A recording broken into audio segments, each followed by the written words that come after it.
আসসালামু আলাইকুম প্রিয় বাংলাদেশি ফুটবল প্রেমী।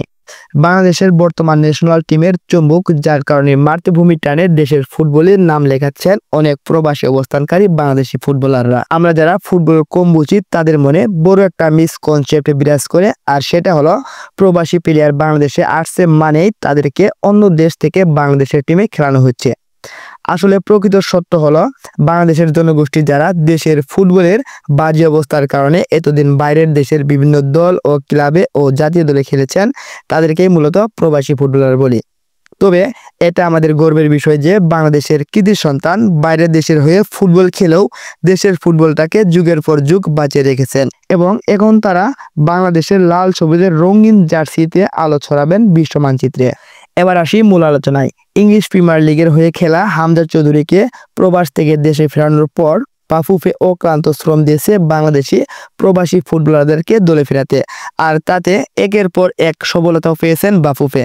যেমন সামিদ চুমকে আমরা শেষ পর্যন্ত জুনের মাসে সিঙ্গাপুরের এগেইনস্টে দেখতে পাবো। কানাডার সর্বোচ্চ লিগের ক্লাব গেবাল্ডিতে করে দেশের হয়ে খেলার জন্য অলরেডি তার পাসপোর্ট ও ন্যাশনাল আইডি রেডি করে রেখেছেন সামিদ চুম, শুধু মাতৃভূমি টানে। এছাড়াও আরেকটি ভালো খবর আপনাদের জানিয়ে রাখি, আর সেটা হলো ফুটবলার বাংলাদেশি প্রবাসী কিউবা মিচেল সহ বেশ কয়েকজনকে দলে ফেরানোর জোরালো সম্ভাবনা রয়েছে। তাদের মধ্যে কিউবা মিচেল তার বাবার সূত্রে জামাইকার পাসপোর্ট পেয়েছেন। অন্যদিকে ব্রিটেনে অবস্থান করা বাংলাদেশি নারী তার মায়ের সূত্রে বাংলাদেশের সাথে সম্পৃক্ত আছেন। সেই কিউবা মিচেল 19 বছর বয়সী এই সেন্ট্রাল মিডফিল্ডার বাংলাদেশের হয়ে খেলার সম্মতি দিয়েছেন, কেননা জাতীয় দলের চেয়ে তিনি বাংলাদেশকেই প্রায়োরিটি দিতে চান, যা লাখো কোটি ভক্তদের জন্য অত্যাধিক খুশির বার্তা। 19 বছর বয়সের এই টিনেজার নিজ ইচ্ছায় বাংলাদেশের হয়ে খেলতে চান, আর বাফুফেও তাকে পেতে কার্যক্রম শুরু করেছে। সবকিছু ঠিকঠাক মতো থাকলে সিঙ্গাপুরের বিরুদ্ধে কিউবা মিচেল এই ট্যালেন্টফুল ফুটবলারকে বাংলাদেশের জার্সিতে দেখতে পাবো।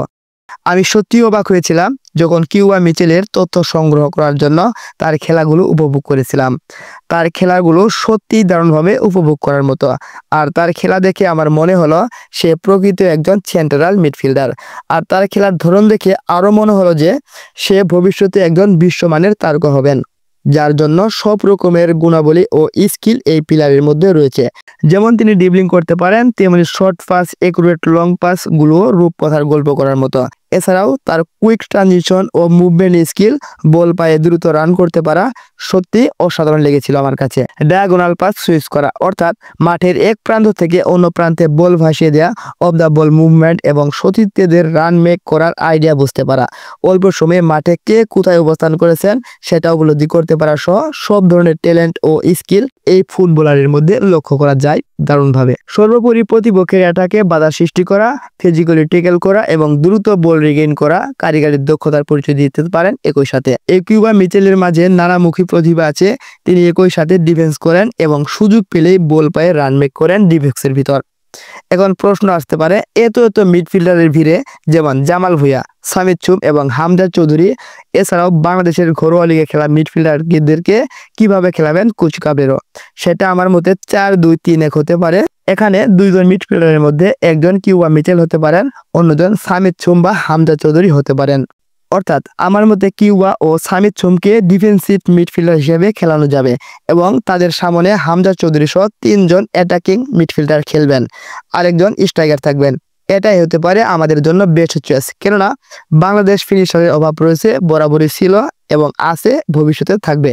কিউবা সান্ডারল্যান্ডে আন্ডার-19, আন্ডার-20 দলে একই পজিশনে খেলে এসেছেন। যে সান্ডারল্যান্ড ইংলিশ প্রিমিয়ার সেকেন্ড টিয়ারে তারা খেলেছে, যাকে আমরা EPL 2 বলতে পারি। হ্যাঁ, তবে সামিদ চুম কিংবা কিউবা মিচেল তারা কখনো হামজা চৌধুরীর সমকক্ষ নয়। তাদের চেয়ে হামজা চৌধুরী বহুদূর এগিয়ে থাকবেন এবং তাদের উপরে স্থান পাবেন এই হামজা চৌধুরী।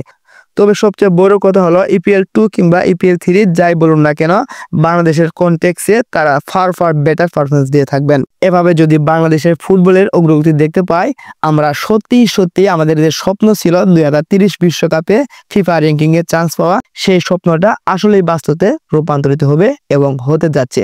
তার ফল আমরা এখনই দেখতে পাচ্ছি।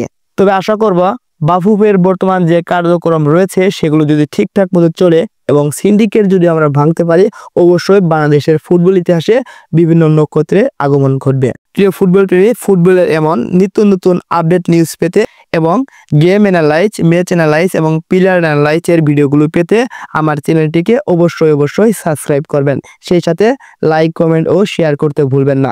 এছাড়াও আমার একটা ফেসবুক পেজ রয়েছে জিয়া রুবেল নামে, এই পেজটিকেও ফলো করে যাবেন। ধন্যবাদ সবাইকে। আসসালামু আলাইকুম।